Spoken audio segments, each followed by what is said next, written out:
जब अस्तित्व का अनुभव हो जाता है तो अनंत, अचल और पूर्ण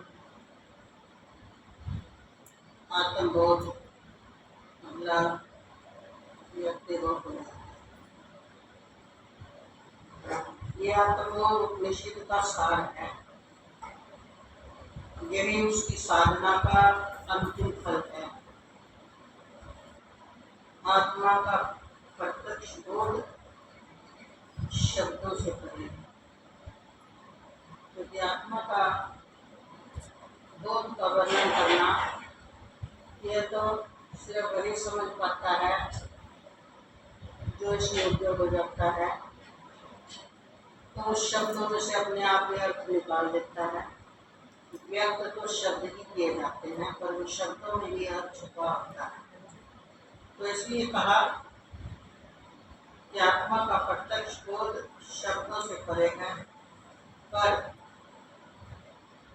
जीवन के हर श्वास में गुंजता है।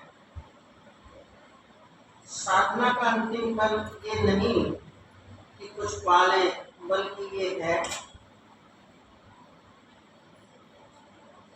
कि वो पहचान ले और जो वो खोज रहा था वही वह स्वयं। आत्मा का बोध इसको, जिसको वो खोज रहा था वो खोज मिला स्वयं। स्वयं स्वयं को खोज रहा है, और जब तक उसका अनुभव नहीं होता तो अधूरा ही रहता है। योग्यता के बिना ये प्रकट भी नहीं होता, जबकि अंदर बाहर दाएं बाएं कण कण स्वरूप वही है, पर बिना योग्यता के ये क्या बना रहता है, हमसे ओझल बना रहता है। ओझल समझते तो है हम चेतन है, जड़ नहीं है, पर कैसे हम चैतन्य का अनुभव करके हम अपने उस चैतन्य में विश्राम पाकर, चैतन्य में स्थित होकर चैतन्य का सुख ले पाते हैं। इससे ये वंचित ही रहता है। क्यों वंचित रहता है? क्योंकि इसकी साधना पूर्ण नहीं है। किसकी? जीवात्मा। जीवात्मा अपने परम स्वरूप को जब तक नहीं प्राप्त हो सकता, जब तक वह अपने जीव भाव से मुक्त नहीं होता। और जीव भाव से मुक्त होने के लिए इसकी कड़ी साधना है, और कड़ी साधना करने के लिए इसका बहुत अपने आप में त्याग है। सबसे पहला त्याग है कि कहीं से कुछ नहीं चाहिए, ना यहाँ से ना वहाँ से, ना ये लोक से ना परलोक से। सबसे बड़ा त्याग अपने लिए मुझे कहीं से कुछ नहीं, क्योंकि जो चाहिएगा, जो मिलेगा, फिर वो छूट जाएगा। तो इस चाहिए में, मिलने में, छूटने में जिंदगी क्या जन्म बीत गए, इसी में लगे रहते हैं। और सबसे बड़ी दिक्कत तो यह है कि जीवात्मा का अंदर से मैं मेरा नहीं चाहिए ना। अगर ये हो जाए तो इस मैं में जो इसने मेरा बना लिया है ना, तो वो ठहरेगा नहीं, तो इसको कुछ चाहिए ही नहीं। और चाहिए के रूप में इसने अंदर में बहुत सारे राइट किए हुए हैं। ये भी मेरा है, ये भी मेरा है, ये भी मेरा है, ये भी मेरा है, ये भी मेरा है। अजब के असलियत बात क्या है? क्या है वास्तविक सत्यता? कि मैं इस मेरे का अंश नहीं हूँ, तो ये मेरा अंश ही, मैं उस चेतन स्वरूप है का अंश हूँ, और वही मेरा वास्तविक मूल है। और अपने मूल की प्राप्ति के बिना विश्राम कहाँ है? विश्राम तो तभी आता है जो चीज जहाँ की होती है ना, उसका जो सजातीय गुण होता है वो उसे मिल जाए। विजातीय गुण में तो अब हमारे साथ आकर काय बैठ जाए तो ये हम मनुष्य के लिए विजातीय हो गए ना। सजातीय ये है कितने आकर मनुष्य बैठ जाए तो हमारे जैसे उनके साथ बैठते हो, लेकिन दूसरी विजातीय जाति को हम अपने साथ रख नहीं सकते। ठीक है, थोड़ा बहुत व्यवहार कर लेते हैं, जातीय के साथ व्यवहार तो है, मेल नहीं है। तो मेल किससे होता है? पानी का पानी से, आग का आग से, मिट्टी का मिट्टी से, तो सजातीय है। तो ये जो मैं है, ये सर्वत्र व्यापक परमात्मा जिसे बोलते हो, और ये मैं स्वयं आत्मा है। और आत्मा का मेल किससे है? क्यों? क्योंकि आत्मा व्यक्तिगत कही जा रही है, परमात्मा समष्टि है। तो अपने मूल में मिल जाना भी इसका वास्तविक लक्ष्य। कल हमने बताया था कि अंदर से खोज सबकी है, और अंदर से उस सुख को सब चाहते हैं, लेकिन ऊपर संस्कारों का इतना बड़ा एक जाला बनाकर अपने ऊपर आवरण का रखा हुआ है कि उसी में चेतना घूमती रहती है, उससे बाहर नहीं आती। तो यही बात कही गई है कि वो जो खोज रहा था वो कोई और नहीं, वह स्वयं है। यहीं से उपनिषद अपने गुड वेदांतिक सत्य की ओर बढ़ता। गुड रहस्य एक कोई कोई जाने, तब पावे विश्राम। तो जानेगा कौन कौन? जब हो निष्काम। गुड रहस्य कौन जानेगा? जब होए। तो देख लो, चित्त निष्काम होता ही नहीं। इस मैंने मेरे का जाला इतना बना लिया कि इससे बाहर निकलकर ये निष्कामता की तरफ जा ही नहीं रहा। वाणी से कहने से क्या बने? ना मैं किसी का, ना कोई मेरा। वाणी से कहने को भगवान कहाँ सुनते हैं? इसीलिए तो ये डिक्लेयर कर दिया कि भाव का भूखा हूं मैं, भाव एक साथ। यानी भावना हमारी जो है उसमें मिलावट है। मैं मेरे की छोका लगा कर पेश करते हैं भावना। मिलता क्या है? यहाँ आज हमने मोबाइल में देखा था, कालियावत का नाम तो सभी ने सुना है। जहाँ मुश्किल के देखो व्यक्ति की मूर्खता दिखाते हैं हम आपको, इसलिए एक कथा सुना रहे हैं। कालियवन के जो पिता थे, जब कालियवन को पैदा भी नहीं हुआ था, उनको कोई संतान नहीं थी।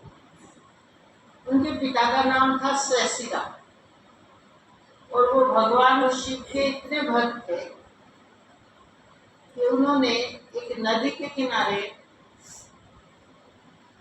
एक शिवलिंग बना रखा था, और 1000 वर्ष तक सतयुग की बातें नहीं, हो सकता त्रेता युग की, द्वापर की, पर 1000 जब कहा है तो कितना? 1000 वर्ष बिना थके, बिना रुके, बिना आंधी बरसात, धूप कड़ाके की सर्दी, भूख प्यास, सब कुछ अवॉइड करके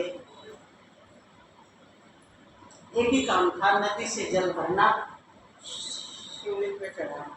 नदी से जल भरना, शिवलिंग पे चढ़ाना, लगातार लगा रहा। मतलब रुद्राभिषेक लगातार 1000 भगवान के दर्शन हुए नहीं। तो एक दिन थक थका करके भगवान के शिवलिंग से चिपड़े, प्रभु मैं आपका भक्त हूँ, मुझे कुछ नहीं चाहिए आपके सिवाय। देखो वाणी से कह रहा है, ध्यान देना, ऐसे बोलते हैं बस। 1000 वर्ष तपस्या हो गई। तो इस प्रकार उसकी वेदना देखकर भगवान प्रसन्न हो गए, और भगवान प्रकट हो गए, भगवान शिव। और भगवान शिव प्रकट हुए तो प्रसन्न हो गई, वो तो साधना फलित हो गई है। अब आप देखो कितने समय में होती है साधना फलित। हम सोचते 4 दिन अभिषेक कर लिया तो हो जाए, 40 दिन जल चढ़ाने की बोलते, नहीं हुई तो जल चढ़ाना छोड़ देते हो। अरे हुई तो है नहीं, अब दूसरे शिवलिंग को ढूंढ ले, अब तीसरे को ढूंढ ले, अब चलो वहां चले जाए। भटकते तो फिर रहे हैं ना मन से, एकाग्र होकर साधना तो करते नहीं। तो भगवान ने कहा तुम मेरे बहुत प्रिय भक्त हो। आज तक बोले किसी ने लगातार बिना गर्मी सर्दी बरसात तूफान ठंड सब कुछ की परवाह ना करते हुए लगातार बिना रुके लगातार तुमने 1000 वर्ष तक मेरा अभिषेक किया।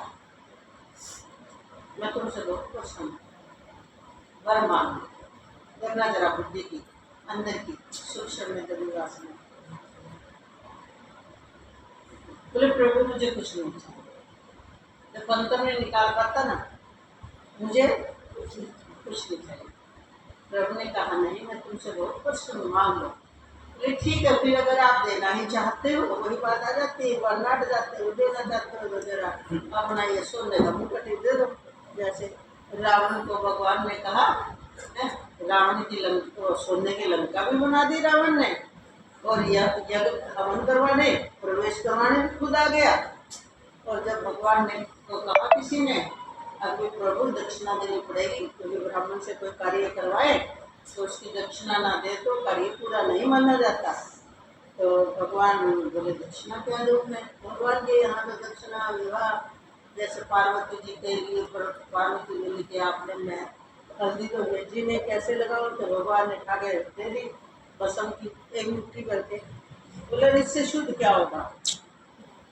तो वो जानते ही नहीं थे इन चीजों से परे थे। तो भगवान ने कहा दक्षिणा क्या दूं मैं। तो बोले दक्षिणा तो देनी पड़ेगी पर्वत प्रभु बोल देना। तो भगवान ने बोल दिया सीधा ही। अब उनको क्या पता इसके मन में क्या चल रहा है। तो बोले भी तुमने बहुत अच्छे सुचारू रूप से कार्य संपन्न किया हवन करवाया है। तो अब ये बताओ कि दक्षिणा में क्या लोगे। अब तो इसीलिए शायद ये कलयुग में बना दिया कि किसी से पूछो ना क्या लोगे तो पता नहीं क्या मान ले। जो तुम्हारी गुंजाइश है वही दे दो। नहीं तो चाहे वो गड़बड़ करता जाए चाहे प्रसन्न होके जाए पर दे दो। पूछ लिया तो पता नहीं तुम्हारे घर ही मान ले। तो रावण ने मना कर दिया। बोले नहीं प्रभु मैं दक्षिणा आपसे नहीं लूंगा। बोले नहीं भाई आपने जो ये कर्म करवाया कार्य इसकी औपचारिकता के लिए आपने दक्षिणा तो बतानी पड़ेगी। बोले फिर दक्षिणा देते हो तो मुझे सोने का महल दे दो दक्षिणा। क्या दिखाई जीवात्मा की अंदर की वासना ये चीज मुझे मिल जाए। खुद का ही संकल्प था भगवान को चाहिए भी नहीं था कुछ नहीं। मैं अपने प्रभु को सोने की लंका में बैठाऊंगा। वो डरता था इन कुबेर के यहाँ से सोना सोना ले आया। कुबेर डरे रावण से। अब सोने की लंका बनाकर मन चल गया खुद। जीव की यही तो गतिया मन चल गया खुद। तो बोले मेरे को तो यही सोने की लंका दे दे भगवान ने दे दे। तो पार्वती जी तो इसी तरह शिरा से भगवान ने कहा नहीं वो मांगो। और बोले मुझे तो कुछ नहीं चाहिए फिर भी आप कुछ देना चाहते हो। अब यूं भी अंदर से डर लगे कि एक बार फॉर्मेलिटी के तौर पर मैंने बोला कुछ नहीं चाहिए और कभी कहते ठीक है और अंतर ध्यान हो जाए। एक बार मुड़ा करके तुरंत बोले फिर भी आप देना चाहते हो तो मुझे तो एक पुत्र दे दो। और वो पुत्र कैसा दे दे कैसा उसको काल का कोई भय ना वो आग से मरे ना वो पानी से मरे ना किसी मनुष्य से मरे किसी से ना मरे। साधु है 1 साल तक 1000 वर्ष तपस्या करे ऐसा पुत्र दे दो। किसी से नहीं किसी भी चीज से किसी शस्त्र से ना मरे किसी भी चीज से ना मरे। भगवान हो गया पुत्र उसका नाम रख दिया कालियम। तो इसने तो काल पर विजय प्राप्त करिए मेरा ऐसा पुत्र हुआ काल पर विजय प्राप्त। और देखो भगवान ने कैसे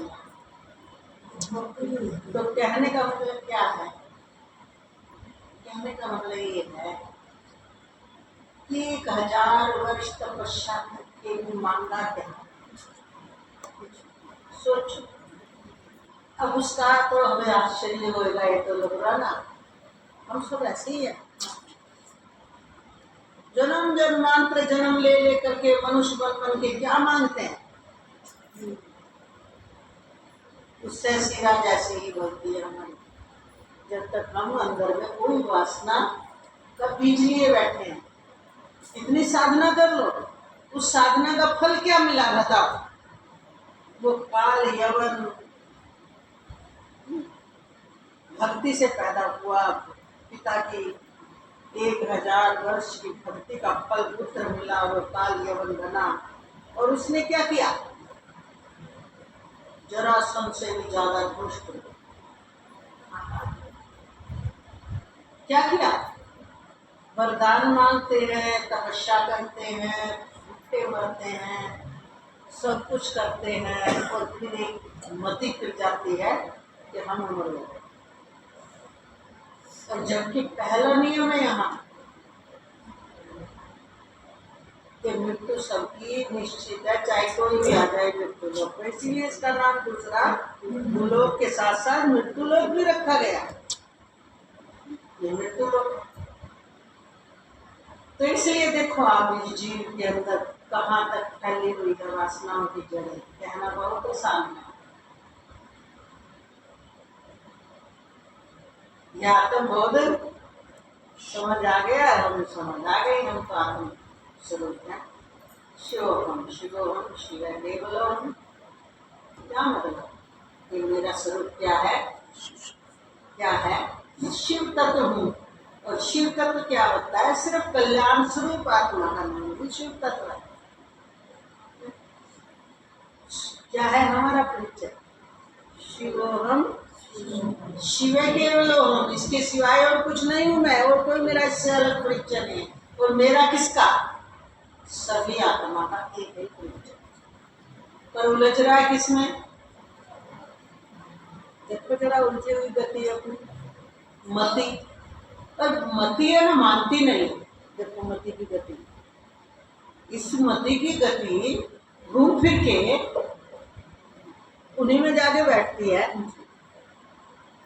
जिसने ये एक घेरा बना लिया है कि मेरा घर बार है, मेरा परिवार है, ये खजाना, बस इसी में मति घूमती। इसकी गति कहाँ तक है?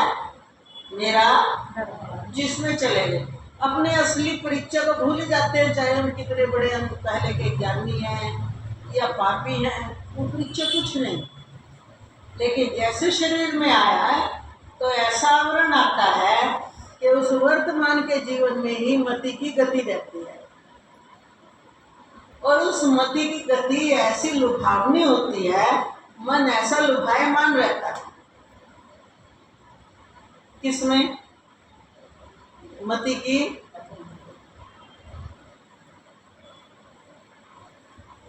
अब कहो कि नहीं मति को तो हम समझा देंगे, मानती है मति, अपनी गति बदलती नहीं है, इसलिए कह दिया हो बुद्धि जो परम सयानी, तो समझने के लिए तैयार नहीं है। जिसकी बुद्धि परम सयानी हो जाए तो वो इस चक्र में घूमने से बाहर निकलने की कोशिश करें। तुमको तो निकाले हैं जी, निकलती नहीं है, निकलती नहीं है। ये किसी वरदान से नहीं निकलेगी, ये किसी आशीर्वाद से नहीं निकलेगी, ये स्वयं के पुरुषार्थ से निकलेगी बाहर। और ये पुरुषार्थ कब कर पाओगे? निकालने के लिए देखो व्रत करते हो, व्रत करते हो, सच्ची बताना क्या खुशी खुशी होता है व्रत? सब कुछ छोड़ के उस दिन भूखों मरते हो। नाश्ते के टाइम नाश्ते की इच्छा उठती होगी, लंच के समय लंच चाहिए, डिनर के समय डिनर चाहिए। पर जैसे उसको प्राणों ने कहा नाश्ता, और तुम्हारी मति में उसे आज्ञा थी व्रत है, शाम को नहीं विचार करना, क्योंकि भूख प्यास लगना प्राण का धर्म है। चलो घंटा 2 घंटा उड़क उड़क उड़क करके दो, जो बैक्टीरिया बने थे धूप के, उन्होंने चर्बी में से खा कूदे बैठ गए, वो भर गया पेट, तो वो तो अपना पेट भरेंगे। ये ना सोचो कि वो मर गए, मरते नहीं है, वो खाएंगे, चर्बी में से खा लिया। फिर दिन हो गई, फिर भूख लगी, फिर प्राणों ने इच्छा व्यक्त करी कि भूख, अब तो 1 बज गया, सुबह से कुछ नहीं लिया। नहीं नहीं, आज से मेरा बस शाम को ही लूंगा एक टाइम, मती ने कहा। किसका निर्णय था ये? बताओ तुम्हें किसका निर्णय होता है?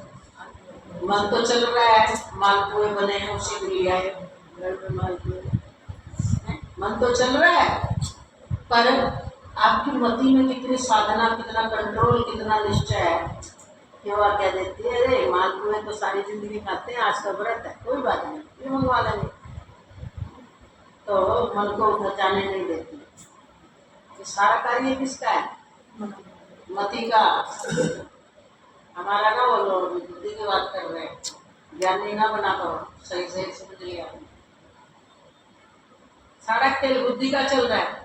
अब आज बुद्धि ने कैसे कंट्रोल कर लिया मन पे, इंद्रियों पे, प्राणों पे? क्या प्राण निकल गए? और खूब खुश होकर बताते हो कुछ नहीं होता जी, पर तुम्हें कुछ नहीं होता, पता भी नहीं चलता। अरे तड़पते नहीं तुम वैसे तो रोज आए तो वह मचा देते हो, आधा घंटा ब्रेकफास्ट लेट हो जाए तो। बोले ना, पता ही नहीं चलता, कृपा उसकी, वो अपने आप सहारा दे देता है जिसके लिए व्रत करा था। तो किसी का सहारा लेकर उस दिन कितना विश्वास, वो आपकी बुद्धि थी, भगवान उस दिन,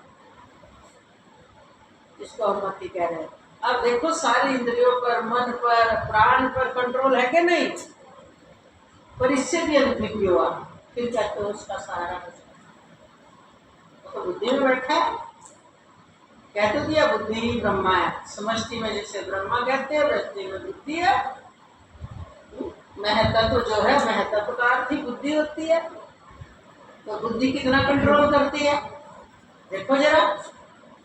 तो इस बुद्धि में जिस दिन ये बात बैठ गई कि मुझे तो अपना कल्याण करना है, मुझे अपने मूल तत्व का पता करना है, तो ये तुम्हारी मन, ये तुम्हारी इंद्रियां, ये तुम्हारे मन की हलचल सब शनै शनै जैसे तरंगों के हवा चलनी अगर बंद हो जाए तो तरंग अपने आप, अगर 2-4 उछली भी है वो भी शांत हो जाएगी। तो ये हवा किसकी चलती है? बुद्धि की।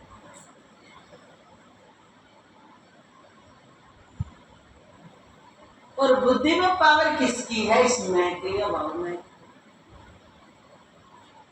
और मैं के दिमाग बुद्धि को, बुद्धि में बैठा है ना, उस दिमाग में किसी ने भर दिया एक व्रत कर ले, है? आज निर्जला एकादशी कर ले, 1.5 मास की, लाख एकादशियों का फायदा मिल जाएगा, लाख गुना फल मिलेगा। अरे लाख गुना तो तुम 100 वर्ष भी जी लिए ना, तब भी नहीं कर सकते लाख एकादशी। जोड़ लो,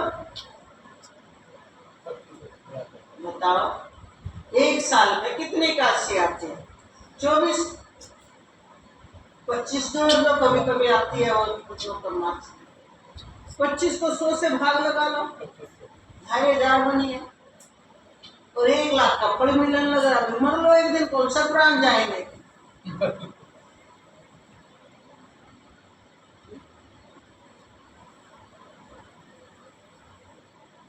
पर जिसके बस का नहीं, जिसको यह बात नहीं जची, वो पता क्या होगा? और हमने नीचे लाख का फल हमारे बस का नहीं, निर्जला भक्तन।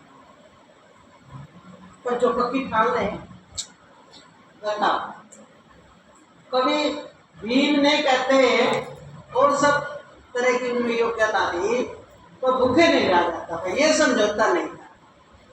तो जब उन्होंने बाद में इच्छा जब युद्ध बंद हो गया, सब युधिष्ठिर का राज हो गया, भगवान फिर आए, तो भीम ने पूछ लिया प्रभु मैं क्या करूं, मुझे भी कोई ऐसा साधन बताओ, मेरे द्वारा वो बहुत दुष्टों का नाश हुआ है, और जब कोई भी गलत काम करा जाए, मारा जाए, करा जाए, तो उसको गलत नहीं, मतलब धर्म का पालन नहीं किया जाए तो बेचारे निर्दोष भी मर जाते हैं। ऐसा नहीं होता, युद्ध तो युद्ध है। तो मेरे लिए भी कोई साधन बताओ। भगवान ने कहा, देखा कि जो जिसकी जो कमजोरी है ना, उसको वही दे दो। भगवान ने कहा भीम साधन तो है, बोले क्या प्रभु? बोले अभी अगले महीने ही, अभी अभी अपने यहाँ भी अभी आएगी, 8 दिन बाद ही। आप तृतीया तो हो गई है?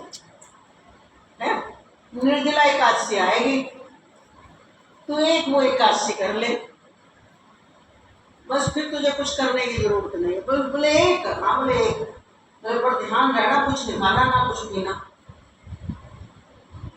अब भीम जैसे पर युद्ध के, ये थोड़ी एक उनमें संयम नहीं था, एकादशी का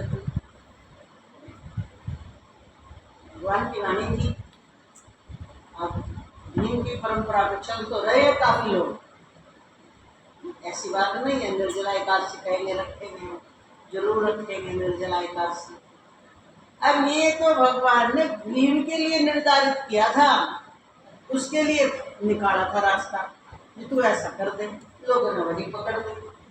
तो बुद्धि जिस चीज को पकड़ लेती है, फिर किसी की ताकत है? अगर ये मैं जीव आत्मा बुद्धि में कुछ भर दे, फिर किसी की ताकत है कोई इंद्रिया? गुरु की भी नहीं मानने, गुरु कहेंगे ले लो बेटा, नहीं गुरु के नहीं मानना। नहीं गुरु जी को भूखी नहीं है, गुरु जी आपको नहीं पता, सच कह रहा हूँ, सत्य मानो, भूखी नहीं है। अब भीम ने तो अपने गुरु के यूनिट में मान ली कृष्ण जी, उनके तो कृष्ण ही गुरु थे। और तुम लोग क्या कर रहे हो, किसकी मान रहे हो? को बताया था ना साधन। तो अब आज भूख भाग गई आपकी, कोई बात नहीं, 10-15 दिन में फिर बात जरूरत पड़ी कि बेटा आज तुम भोजन रहने दो, मेरी तो तबीयत ठीक नहीं, हम खाएंगे नहीं, तुम भी क्या करोगे, बना के रहने दो।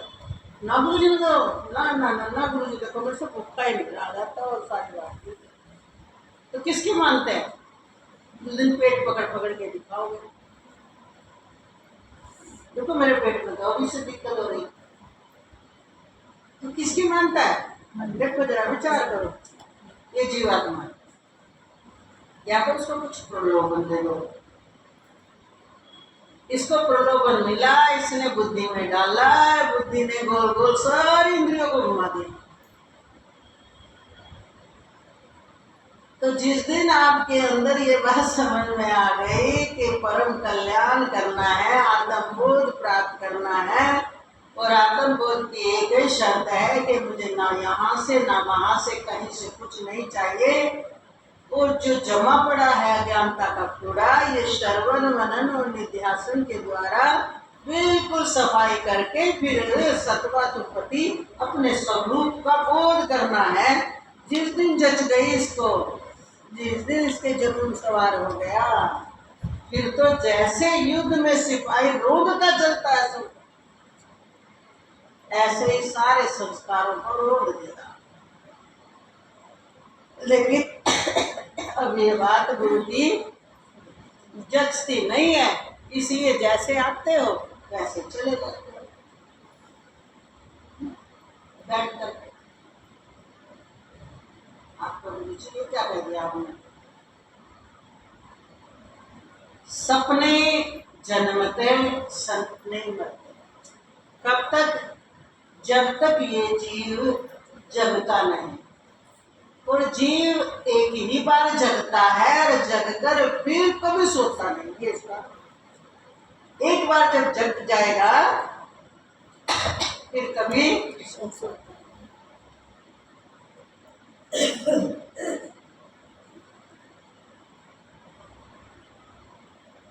जागे जागे नर सोवे, खुशी खा मेरे मनवा, हलवा पूरी का खाना क्या।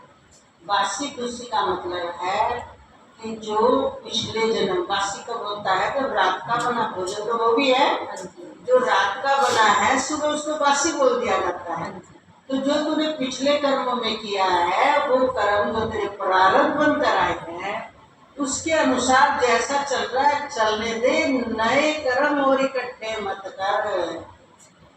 जीवन कैसा बीता, अब नए कर्मों में तू क्या हो जा, बोले होशियार सद्गुरु की शरण में आ जाओ। अपने जीवन को जिसलिए बार बार मिल रहा है उसके बारे में सोच। अब नए जीवन में क्या तेरी डिमांड है, ये और इकट्ठा कर लूँ, ये और बना लूँ। फिर कहा ठंडा पानी पी मेरे मनवा, शरबत शिकंजी का पीना क्या। ठंडे पानी का मतलब क्या है? संतोष। जैसा भी प्रारब्ध के अनुसार बरतना पड़ता है, संतोष से ठंडा जल कोई भी नहीं है। कि अपने हृदय में संतोष धारण करके जैसा प्रारब्ध है उसके अनुसार चलते हुए अपने गुरु के ज्ञान पर चल। तीसरा आया कि धरती में बिस्तर लगा मेरे मनवा, मखमल गद्दे का। तो इसका अर्थ है कि मुझे अब किसी तरह के भोगों के पीछे नहीं भागना। मखमल के गद्दे का मतलब होता है सुख के पीछे भागना। मुझे किसी सुख के पीछे नहीं भागना। प्रारब्ध के अनुसार जैसा भी है अपनी तपस्या, अपनी साधना को जारी रखना है। क्योंकि धरती में बिस्तर का मतलब है इतना अहंकार रहित हो जा। धरती से डाउन और क्या होगा बताओ? इतना अहंकार रहित हो जा कि कुछ भी किसी भी प्रकार की इस रास्ते में रुकावट आए तो अहंकार मत करना। इतना धरती में कुछ पहला धरती में समान। और चौथा गुरु ज्ञान तो सुन मेरे मन। तो कह रहे हैं कि गुरु ज्ञान कौन सा? जो तेरे परम अनुभव को प्रकट करा दे, उसी ज्ञान में तलीन रहो। इधर उधर की बातों में अपना दिमाग न लगाओ। स्वर्ग की प्राप्ति कर लूंगा, इससे ये मिलेगा, उससे वो मिलेगा, ये हर जगह भटकना बंद कर दे। तो देखो पहले के हमारे भक्त लोग किस प्रकार के भजन बनाते थे। बहुत पुराना भजन है ये, सार छुपा। आम आदमी के लिए तो व्यवहार में बस इतना ही दिमाग जाओगा कि हाँ आदमी ने अपने आप को समय विचार के चलना चाहिए, जीवन में संयम रखना चाहिए, जो मिल जाए वो खा लेना चाहिए। ये बस यहीं तक बुद्धि पहुँचती है। तभी हम कह रहे हैं कि बुद्धि का ज्ञान आपको सिर्फ यहीं तक घुमाएगा। बुद्धि ने ही बंधन बना रखा है, बुद्धि से ही मुक्त होना है। कोई बुद्धि जो परम से आनी। अब परम से आनी बुद्धि कौन सी होगी? वो गुरु के द्वारा ज्ञान को धारण करके कैसी बुद्धि बन जाएगी? वो ऐसी बुद्धि नहीं, संसारी बुद्धि नहीं रहेगी, वो प्रज्ञा बुद्धि हो जाएगी। बोले कहीं प्रज्ञावान है। प्रज्ञावान किसको कहते हैं?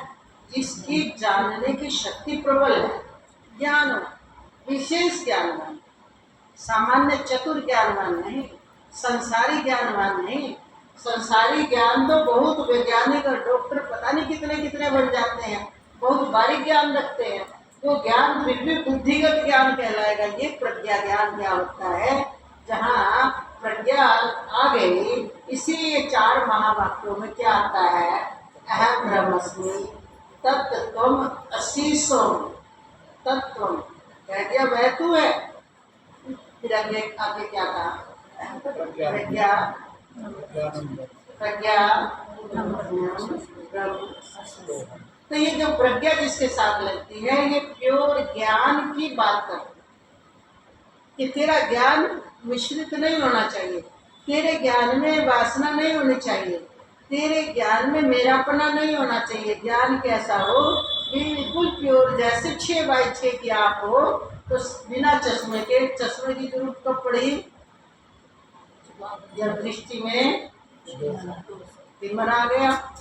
तो इसी तरह जिस प्रज्ञा में तिमिर आ जाता है वो प्रज्ञा न रहकर बुद्धि कहलाती है, और जिस बुद्धि का तिमिर रोग खत्म हो जाता है वो प्रज्ञा हो जाती है। और वो जानने की शक्ति, उसी को प्रज्ञा को ही जानने वाला बोलते हैं। उसी प्रज्ञा से क्या जाना जाता है? अयातम ब्रह्म, अयातम ब्रह्म मैं। और कैसा है मेरा स्वरूप? बोले निरंजन। तो प्रज्ञा कब प्रकट होगी? इसका शुद्धिकरण कैसे होएगा? गुरु आपको दिशा देंगे। कल आया था ना, कल सारा आया था। 3 श्रद्धा, पहले गुरु कृपा, श्रद्धा और एकाग्रता। तो गुरु कृपा क्या है? गुरु आपको मार्ग दिखाएंगे, दिशा देंगे।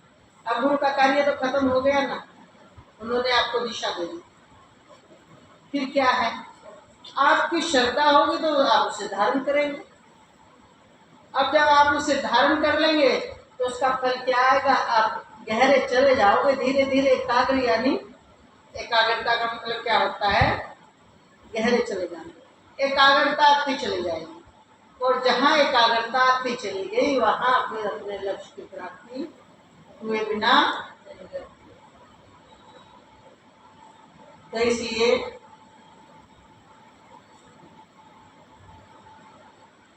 उपनिषद अपने गूढ़ वेदांतिक सत्य की ओर बढ़ाता है, जहां आत्मा और ब्रह्म में कोई भेद नहीं रहता।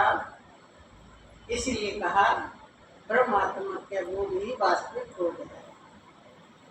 आत्मबोध उपनिषद का वेदांतिक सार उसी एक अद्वैत के प्रकाश में निहित है,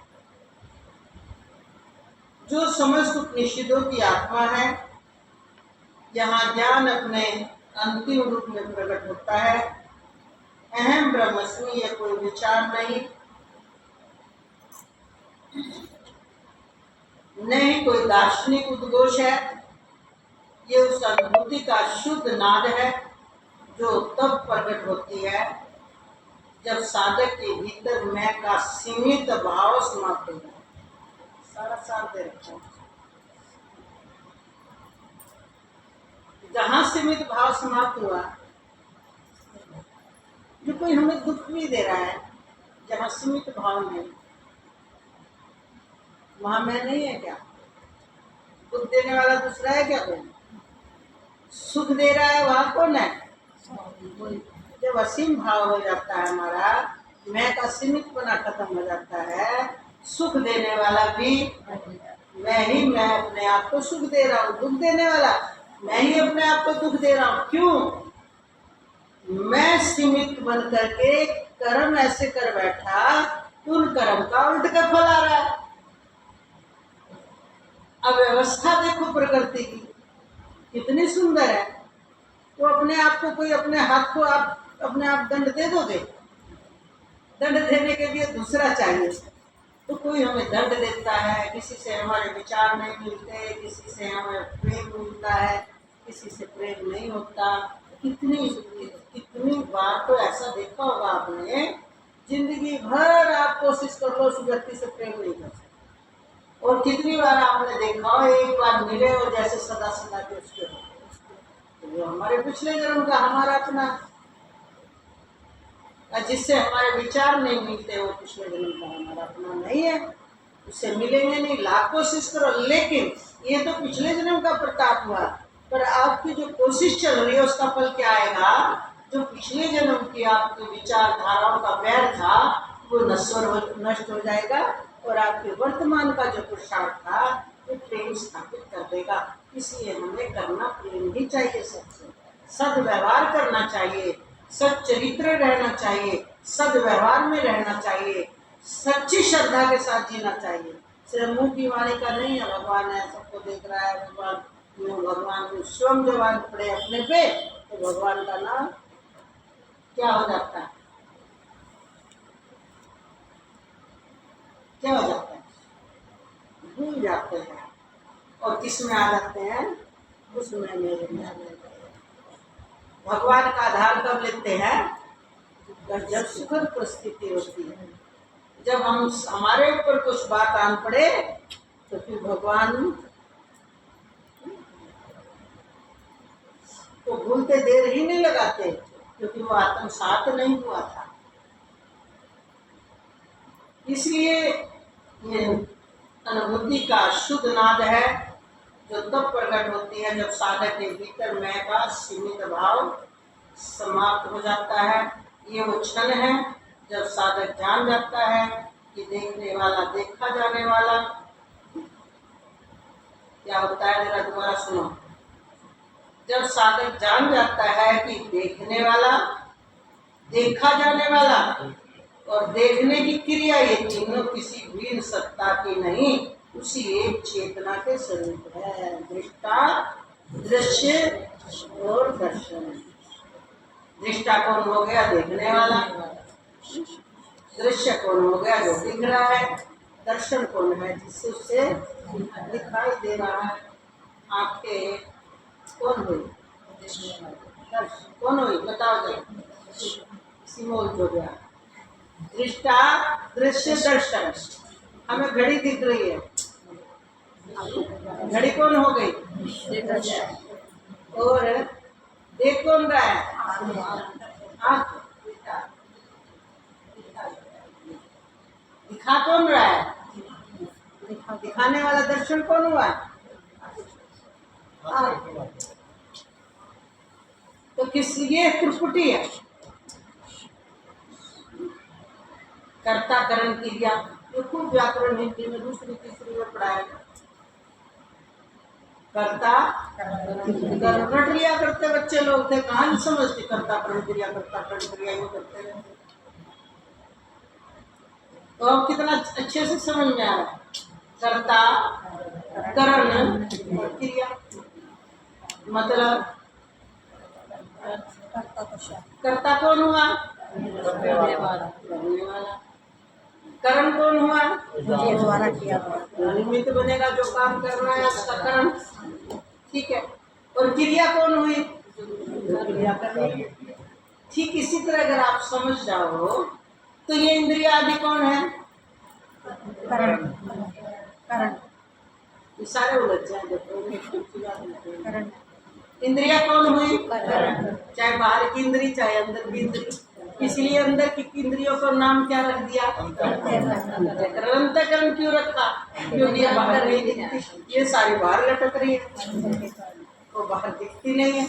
तो वो कौन कौन हो गई? वो अंतःकरण। और ये बाहर कौन है?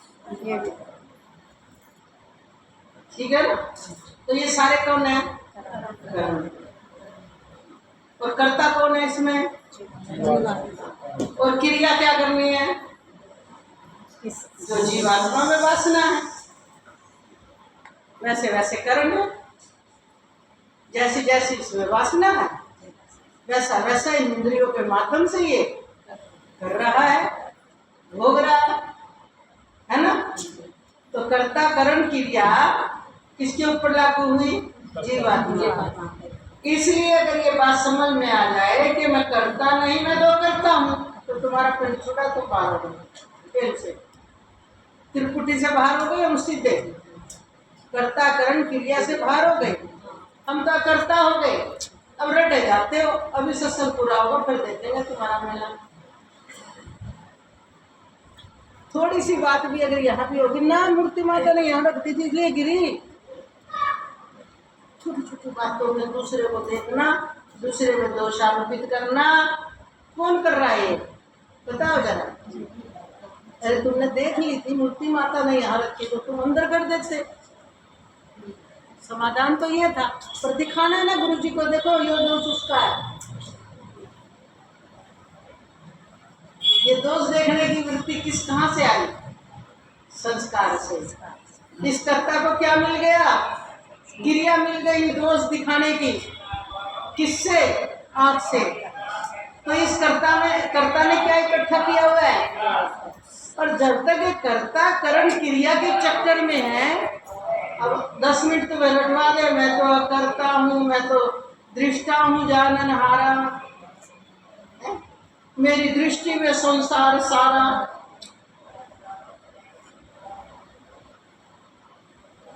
और यहाँ से हटते जरा आरती करते करते ही, अरे गिरा क्यों दी? टोनी मार दी थी तुमने। मैं कुछ गलत करता ही नहीं, इसीलिए शायद ये भजन बना। अच्छा हो तो मैंने किया है, कहता है इंसान, बुरा सब करते हैं, बुरा सब करते हैं। तो ये आदत पड़ी हुई है ना। किसी ने छेड़ के देख लो, जितने भी 3-4 मेंबर आते हैं, पीछे वाले ने छेड़ेंगे, सब बंदर है, एक ही जैसा कार्य करेंगे। सबकी दृष्टि में कर्ता करण क्रिया।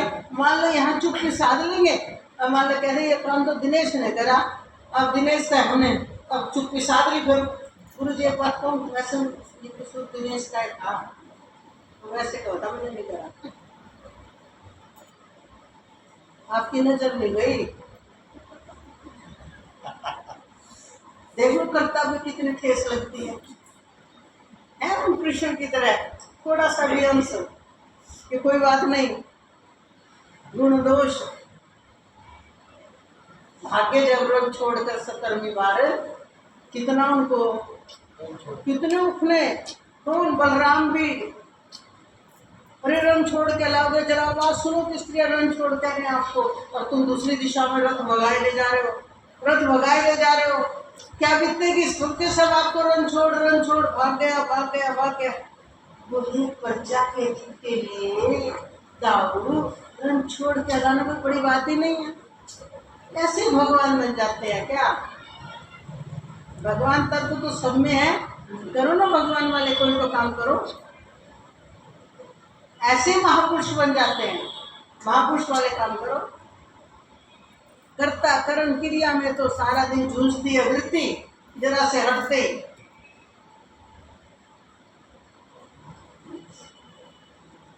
ये है कर्ता करण क्रिया का फल कि वो आपको गोल गोल जन्म जन्मांतर में घुमाए जा रहा है।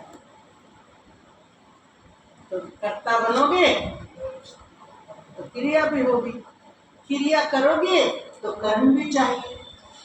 और ये जो कर्म मिले हुए हैं, और भगवान क्या कह रहे हैं, देखो भगवान ने बिल्कुल गीता जी में ऐलान कर दिया, अर्जुन मैं कुछ नहीं करता, मैं करवाता हूँ। किससे? बोले मेरी योग माया से। अब ये योग माया कौन सी है? बोले ये करण आदि, ये शरीर में जो लगा दिए ना करण, इन्हीं के द्वारा अपने आप मेरी नियमन शक्ति, अपने आप योग माया संसार के रूप में फैली हुई है, परा और अपरा के रूप में कार्य हो रहा है। मैं तो परा अपरा दोनों से परे हूँ। ये ज्ञान जिस दिन हमें हो जाएगा, हम जीव नहीं रहेंगे। लेकिन जीव बने का ज्ञान तो है कि मैं परा अपरा, परा कौन है? ये मेरे जीव रूपा से, जीवात्मा कौन है? मेरी परा प्रकृति है, और पंचभूत है, मन बुद्धि और अहंकार। 8 नामों वाली कौन है? बोले ये मेरी अपरा प्रकृति। तो ये मेरी अपरा प्रकृति और परा प्रकृति जीव रूपा, जबकि ये जीव रूपा परा प्रकृति अविनाशी है ये भी, लेकिन इसमें मिलकर दूध में मक्खन की तरह हो गया। मक्खन सार है पर दूध में मिला है। ये जीव को अपने इस मंथन को कर करके अपनी प्योरिटी को निकाल लेना। पहले मक्खन निकलेगा, फिर तपाया जाएगा, फिर तपा जाएगा तो फिर शुद्ध घी निकलेगा, फिर कहीं उसके अंदर थोड़ी बहुत कोई फिर रह गई, फिर उसका छाना छूनी करके फिर उसको विशुद्ध घी बनाया जाएगा, तब वो प्योर माना जाएगा। तो पहले इसको साधना के द्वारा, श्रवण के द्वारा पहले क्या बनाना है? इसने श्रवण और मनन के द्वारा मक्खन निकाल लेना है। जब मक्खन पल्ले पड़ गया तो मंथनी वाला चक्कर तो खत्म हो गया ना। अभी आग में और तपना है, अभी मक्खन निकला है भाई, अब और तपस्या है, और साधना है। आग पे तपना आसान है क्या? जब ये सही बनता है ना, इसी तरह जो जितना साधक बनना चाहता है उसे तो चारों तरफ कहलवानी पड़ती है और अपना लक्ष्य साधना होती है। उस साधना से ये तप करके घी बनता है, वो है सत्वात्पत्ति, सत्य की उत्पत्ति हो गई। अभी तो घी बना है, प्योरिटी नहीं आई है, फिर ये 5वीं 6वीं और 7वीं भूमिका में जाकर के पूर्ण प्योर निर्मल एक हो जाता है। जो वो है वही गुरु इसमें प्रकट हो जाते हैं। फिर वहाँ कहते हैं भगवान संत में और मुझ में कोई भेद नहीं है। तो देखो, विचार करके देखो, हम तो अभी कर्ता करण क्रिया के चक्कर से ही बाहर नहीं निकलते। वो देखो दूसरी भूल, कर्ता भी नहीं बने रहते। इस करण को, ये पूरा शरीर करण ही तो है, 5 ज्ञान इंद्रिय, इसमें 5 कर्म इंद्रिय, 4 अंतःकरण, 5 प्राण, 5 कोश, जो जो हो रहा है सूक्ष्म वस्तु शरीर के, यही बने रहते हैं, करता भी नहीं रहे। करता इन्हीं में मिलकर के कह रहा है मैं शरीर समेत ही सब कुछ, शरीर है, जान है तो जहान है, पर ये नहीं पता जान है तो जहान का करेंगे क्या हम। मान लो है तो यही जहान यानी शरीर है तो हमारे लिए संसार है, तो इसलिए कह तो दिया जान है तो जहान है, जहान का करेंगे क्या जब शरीर ही बने मर गए तो। इसलिए सपने मरना, सपने जन्मना, ये परंपरा कब तक चलती रहेगी, अनवरत चलती रहेगी जब तक जगोगे। और जगने के लिए तो भाई सीधी बात है, अपने आप की मुंडी हटवानी पड़ती है। जिसने मुंडी अपनी हटवा दी वो बिना मुंडी का ही उसका प्यारा रहता है। इस मुंडी में ही घुसा हुआ है सारा है। यह गौरी है ना, साधना करते हैं उसी तरह से शव को तो जला देते हैं, मुंडी मुंडी न से लेते हैं। बोले मुंडी में तो ज्ञान था उसके जितना था, उसी को गोल गोल नचा। देखो ना तो भगोरियों के पास सारी मुंडी पाऊंगी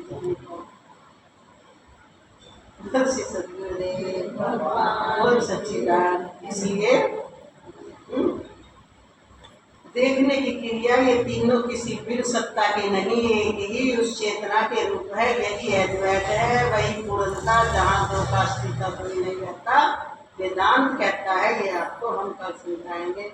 श्री कृष्ण।